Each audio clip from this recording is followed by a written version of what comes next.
Olá! Mais uma vez aqui estamos com o nosso programa Os Gideões. Um programa vindo do coração de Deus para todos os que querem aprender a sua palavra. Para todos aqueles que querem viver de acordo com as Escrituras, de acordo com a vontade do nosso Deus. Estamos fazendo uma série de programas sobre o tema família. E estamos entrando e conhecendo os lares, as famílias da Bíblia e vendo os erros, os acertos e aquilo que a Escritura nos ensina, aquilo que a Palavra de Deus nos mostra, o caminho onde devemos andar. No programa de hoje, conversaremos sobre algo muito sério, sobre a filha de Jefté. Vamos ver o que aconteceu com esta menina, como era o seu pai e como foi a sua vida. Você está pronto? Deixe o Espírito Santo falar ao seu coração. O programa Os Gideões já começou.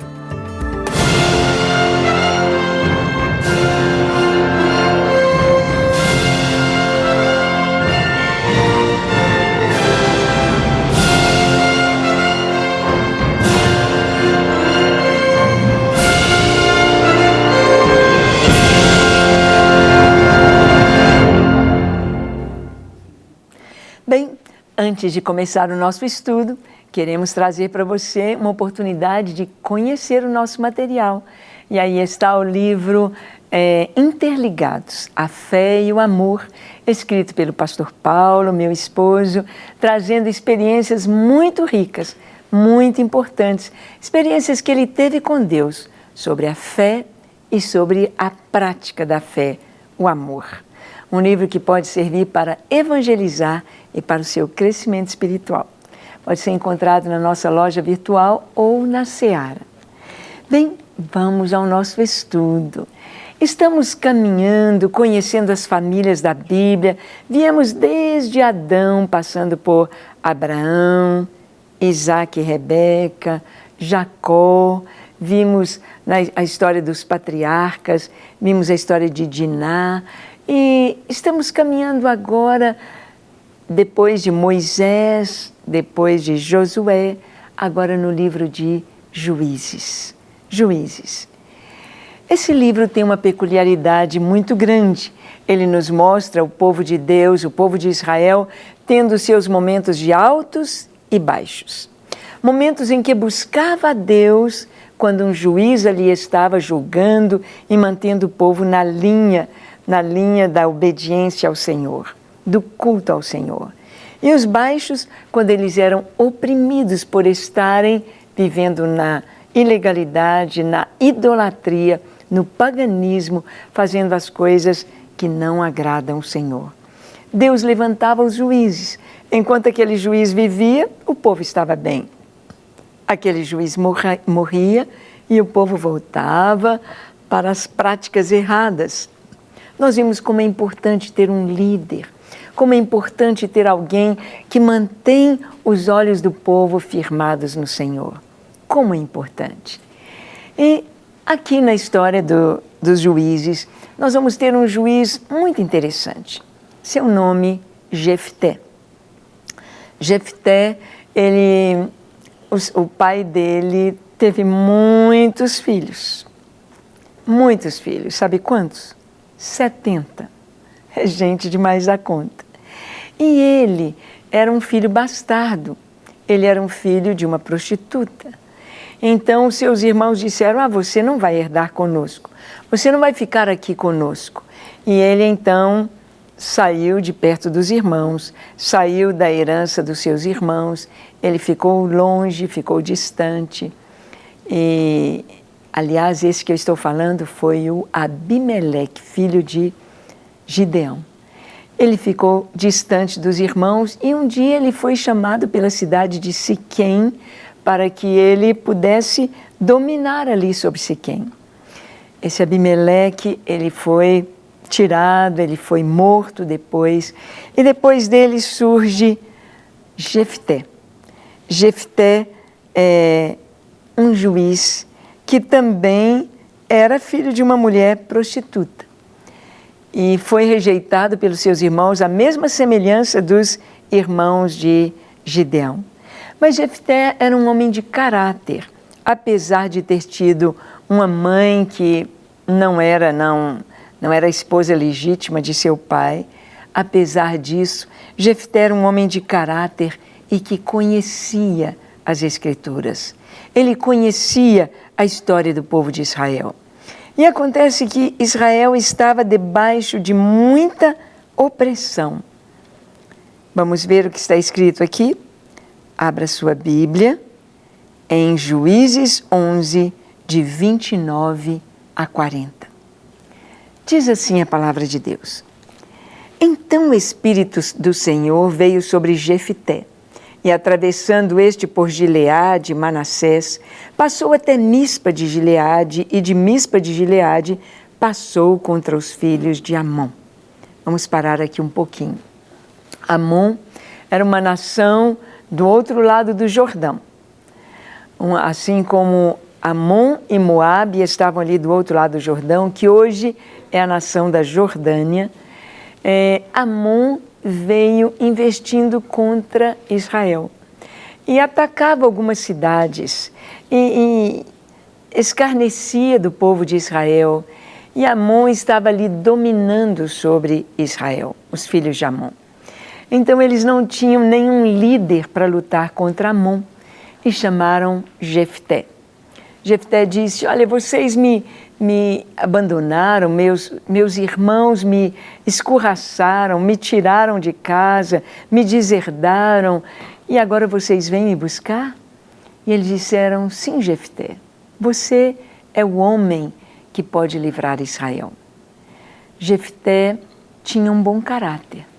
Jefté era um homem que andava por caminhos retos. Jefté era um homem valoroso, era um líder, e ele já tinha um pequeno exército junto com ele. Ele já tinha alguma experiência de guerrear, de lutar, e então eles chamaram Jefté. Vem, Jefté.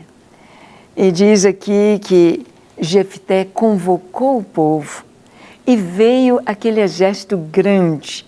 Diz aqui, vieram até Gileade e ele foi contra os filhos de Amon.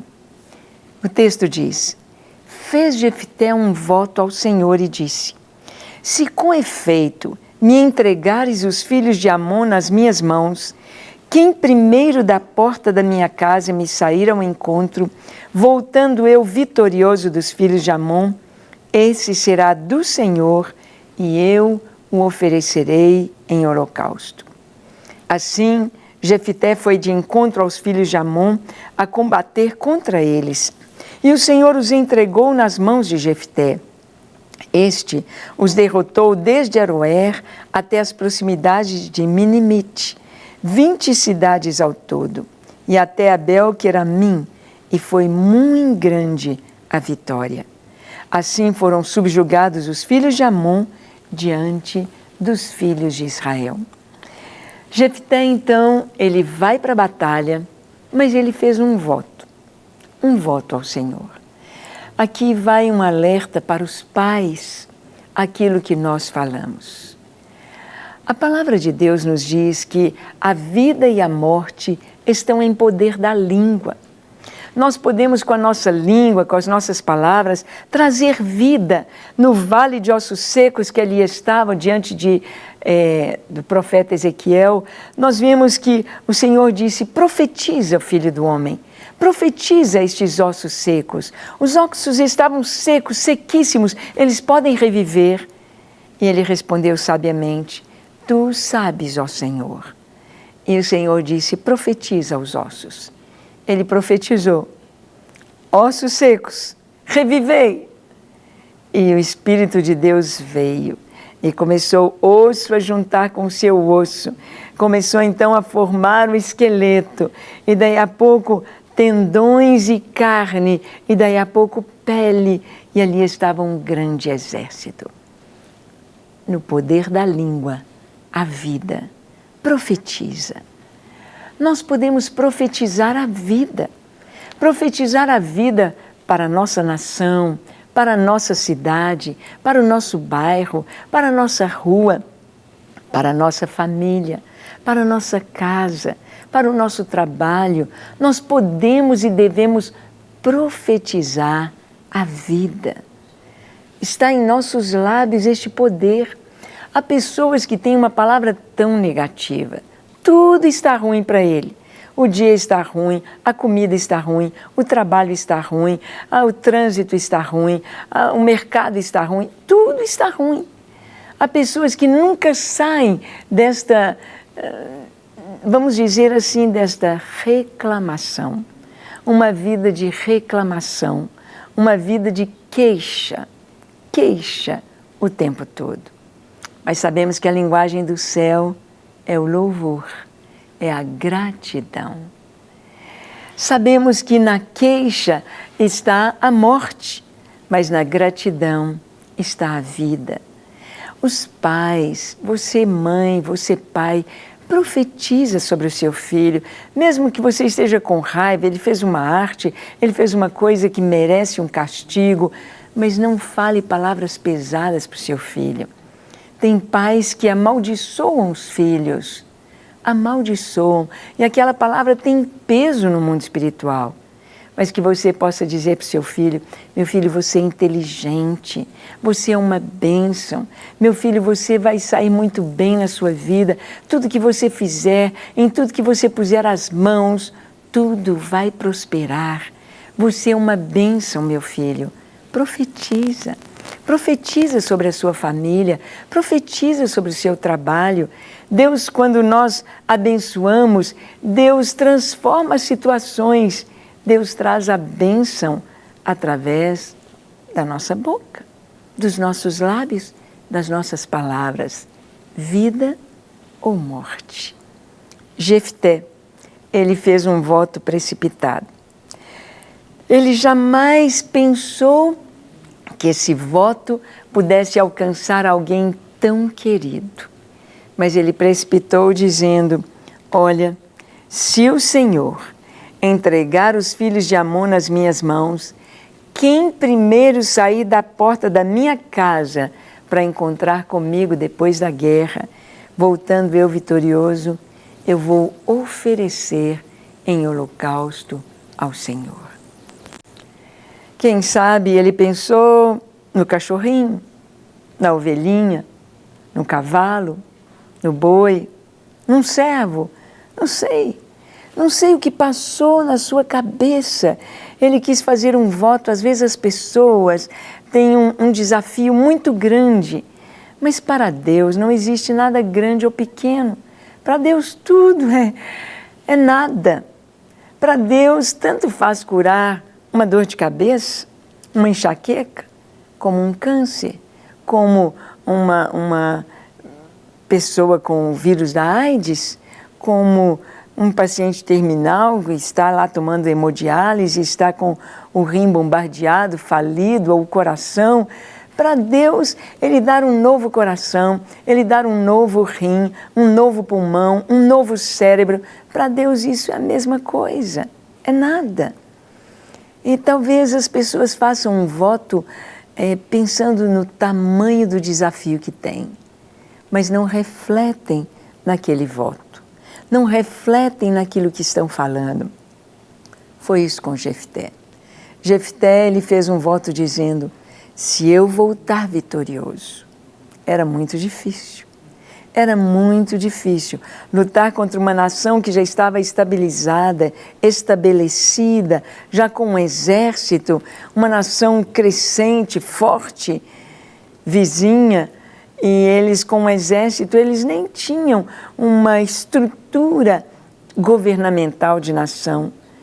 E um exército formado às pressas para um momento, não um exército permanente, mas um exército chamado, convocado com paus e pedras, sem muito preparo bélico para a guerra. Ele viu o desafio, ele viu o tamanho do gigante que ele teria de enfrentar. Então ele fez um voto à altura desse gigante. Ele disse: quem sair da porta da minha casa para encontrar comigo vitorioso, eu vou oferecer em holocausto. E olha o que aconteceu.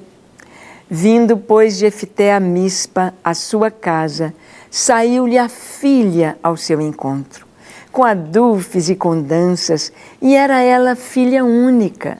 Não tinha ele outro filho, nem filha. Quando a viu, rasgou as suas vestes e disse: Ah, filha minha, tu me prostras por completo. Tu passaste a ser a causa da minha calamidade, porquanto fiz voto ao Senhor e não tornarei atrás.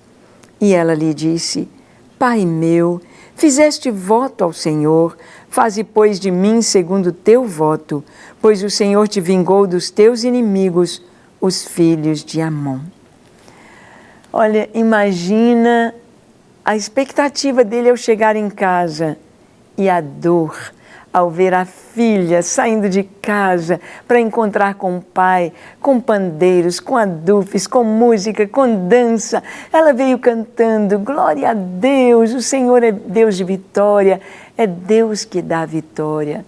Quando o pai viu a filha, rasgou as suas vestes. Ai, minha filha, eu fiz um voto. A Bíblia nos conta do rei Saul, que Saul estava guerreando contra os filisteus, também tinha um grande desafio. Mas ele fez um voto também precipitado. Ele disse: ninguém coma pão, todos os soldados em jejum, ninguém vai comer nada até acabar essa guerra, até derrotarmos os filisteus. Ora, na guerra eles gastam muita energia, suam muito, correm e batalham, é muito gasto de energia. Mas ele disse: ninguém vai provar nada. E o filho dele, Jonatas, não sabia do voto de seu pai.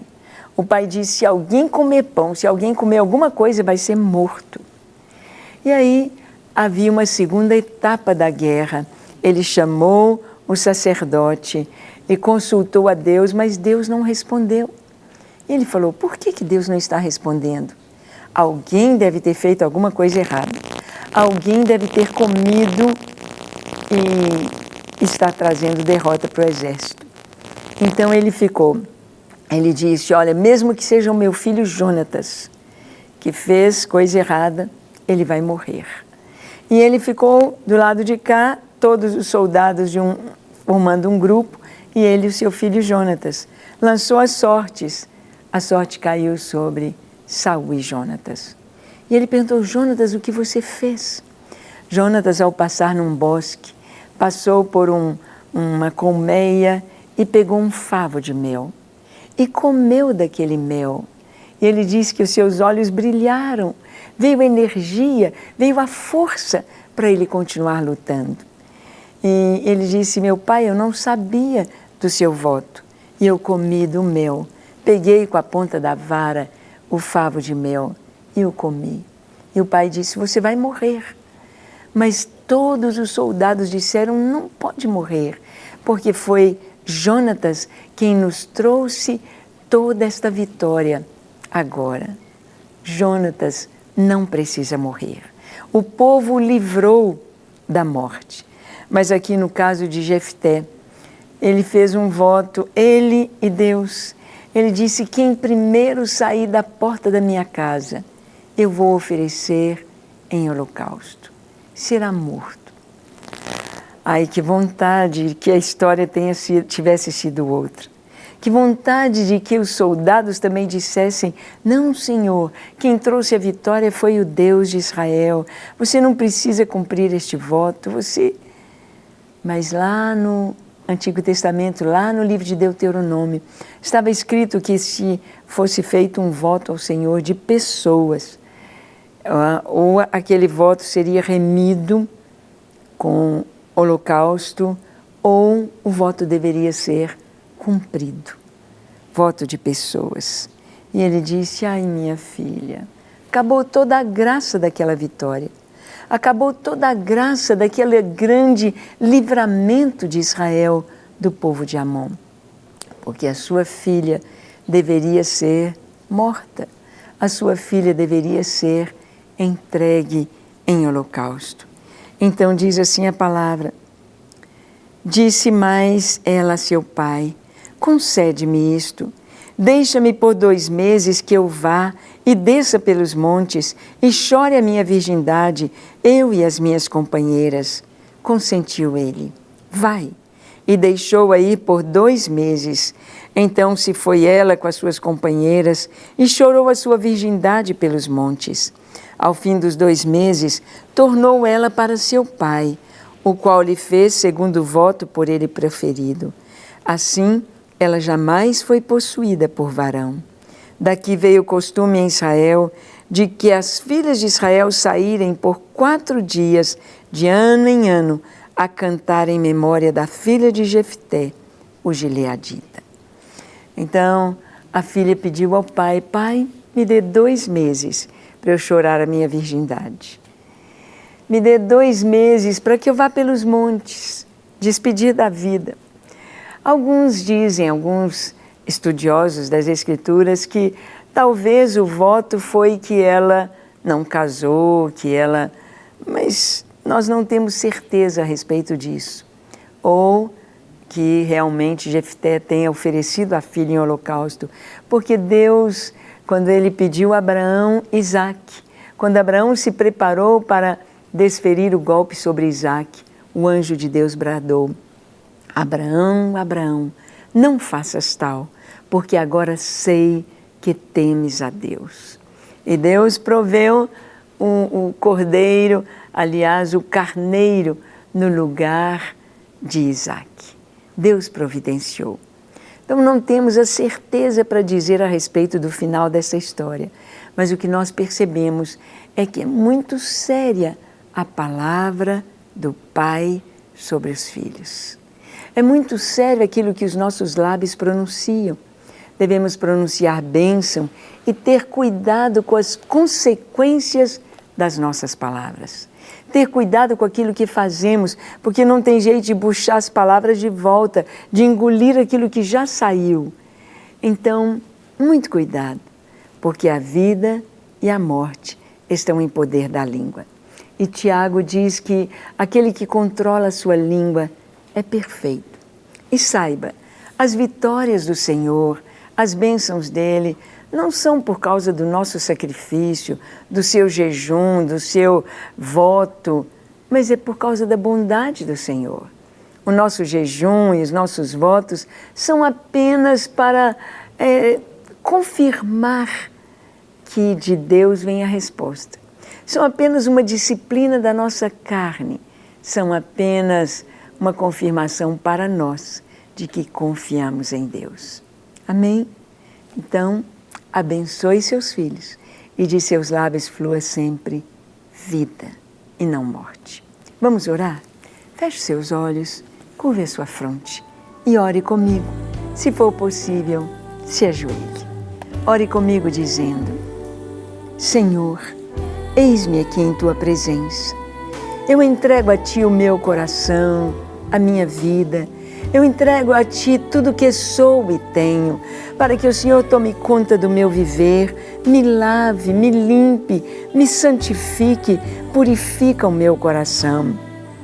Purifica os meus lábios, a minha língua, para que eu possa falar o que é reto, o que é bom, porque através da minha boca eu possa profetizar vida ao meu redor, vida em minha família, vida por onde eu passar, a vida do Senhor. Usa-me, unge-me, eis-me aqui em Tua presença. Te entrego tudo que sou e tenho. Vem morar em mim, Senhor. Escreve o meu nome no Teu livro, no livro da vida, e dá-me certeza de salvação. Em nome de Jesus. Amém, amém e amém. Para receber todas as novidades do canal, inscreva-se e, se curtir o vídeo, clique em gostei. Aproveite para acompanhar a Rede Super nas redes sociais.